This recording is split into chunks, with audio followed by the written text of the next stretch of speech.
Continuing.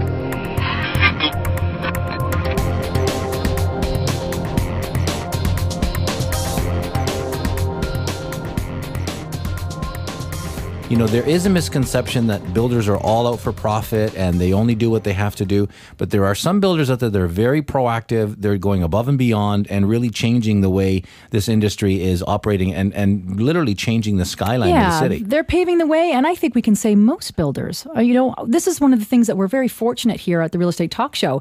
We get to meet them firsthand. And we have yet to have anybody on this show that I'm not walking away going, boy, oh boy, am I ever impressed. More importantly, they're out there advocating for the consumers. They're out there pushing the rules, regulations to be able to make things better for the purchaser, the end user, because it's only getting more expensive. Costs are kind of getting out of control, and they know that their end user are the actual person that's buying, and they have to do what's right, which is to make sure they have affordable housing or they can justify what it is they're charging when it comes to their products. So I think it's wonderful. Here in the city, we have an abundance, GTA, but also throughout Ontario and Canada, we have some of the most highly regarded builders in the world, and I think we need to be really proud of that. Absolutely. I mean, people from all over the world are looking at what's going on in our market. And our market, of course, the busiest condo market in North America, world, one of the, maybe top 3 in the world. And what's also happening too is we're starting to see a very dramatic change to the landscape in the 905s in York region, in Durham region, Peel and Halton. So joining us in studio to talk further about this is Marco Filice, Senior Vice President and General Counsel for Liberty Development. Marco, great to have you here. Thanks for having me, Simon and Erin. So tell our listeners about Liberty Development. Liberty Development is a builder of high-rise developments. We develop mixed-use product, which include residential, retail, and office components. And primarily, we try to locate our developments on transit lines. When you say mixed use, a lot of people understand single-family residential. They'll understand the commercial realm, but explain more what you mean by mixed use. The concept of mixed use does combine more than one element with residential. So it could be residential and retail or residential, retail, and office together. All right. So when we're looking at these locations that are close to transit hubs, of course, and more importantly, it's really you live where you can also grab the things you need for everyday living. So the amenities are close by. Has this become our new first-time buyer or what we call our first home, where it's no longer the single-family home, but it actually is a condo up in the sky? Actually, the draw is from a variety of demographics. It's from the first-time buyer who's just graduating from school, wants to live in a condominium in a fresh location and have access to transit without the necessity of relying upon an automobile.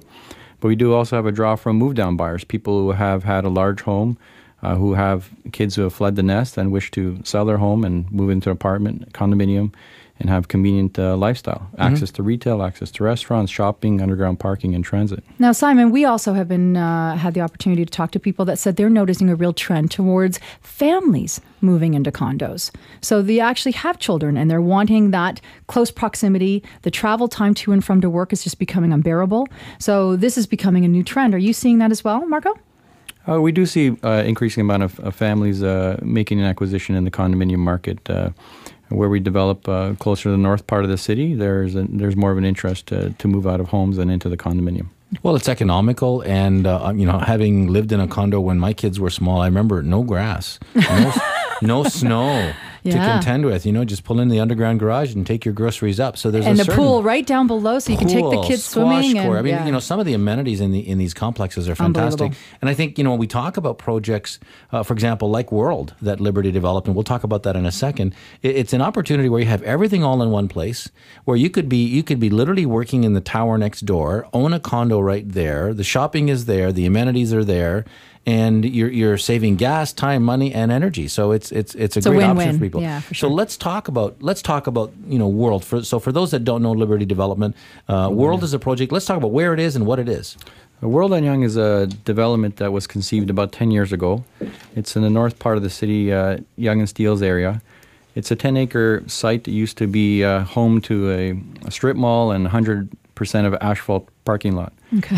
It is now nearing completion in the final phase of residential occupancy coming this fall, but basically is the largest single-phase construction site in the GTA for the past few years. Wow. It's over 1.6 million square feet in size. It's over 10 acres. On land area, there's over 27 acres of underground parking and nearly 3,000 parking spots. That is massive. Out of the 1.6 million square feet, 1,000,001 is residential, and the other 500,000 is non-residential, which comprises a 10-story hotel, 10-story office building, and a 3-level indoor mall. It's fantastic. I mean, it's an incredible location. If you drive by, it's like, where did this come from? Because it seemed to almost pop out of nowhere. And here's a new little city center that was just created there. And obviously lots going on now with the retail being occupied as we speak and people moving in and everything kind of settling in, but great location. Marco, what other projects that our listeners may be familiar with that you've done in the past? Other projects we've completed in the past include Eco Markham Centre in Liberty Square, which is at Warden and 7, a large 1 million square foot mixed-use development there as well, and Thornhill City Centre, which we've been developing for 10 years at Bathurst Centre. Both of these have immediate access to transit lines which connect both Viva and TTC. What's unique about the product, and I think what people appreciate and gravitate towards in the past few years, is a lot of the sustainability features that we've added in on a voluntary basis as a builder. Some municipalities have forced requirements for green building standards, and our approach has been to voluntarily ratchet up the quality of the product over the years. For example, at World and Young, over 2/3 of the site has soft or hard landscaping. So there are about 2 acres of parkland and 2 acres of green roof. So you took a huge ash. You were saying before it was just cement, right? It used to be 100% asphalt. Yeah, and now you've turned this so that you actually have a beautiful green park, and you're reviving it, which is phenomenal. And you just made a great point. You made the choice. So yes, of course, there's rulings, and you have to abide by those. But you've gone ahead and gone beyond what is being required. That's correct. The green roof of World and Young is about 60,000 square feet, or an acre and a half. And the green roof has the capacity to absorb a lot of the rain and stormwater that comes on site. It gets tanked in an internal cistern. The cistern is about 60,000 gallons. So to visualize for the audience, it's about 10 parking stalls long, 3 stories tall, and it could fit Shamu the whale.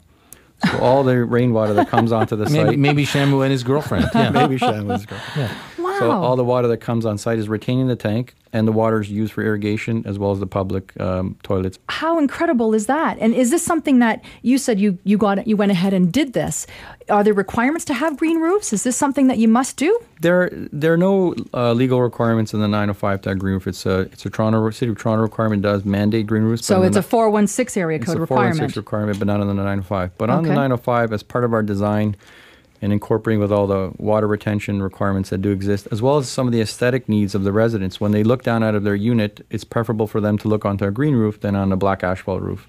And it does provide them a greater feeling of environmental sustainability on their site. So they feel it's more of a home for them, having a pad of grass there that is a piece that they wouldn't otherwise have. So Marco, you explained how it worked. So talk about the benefits of having that.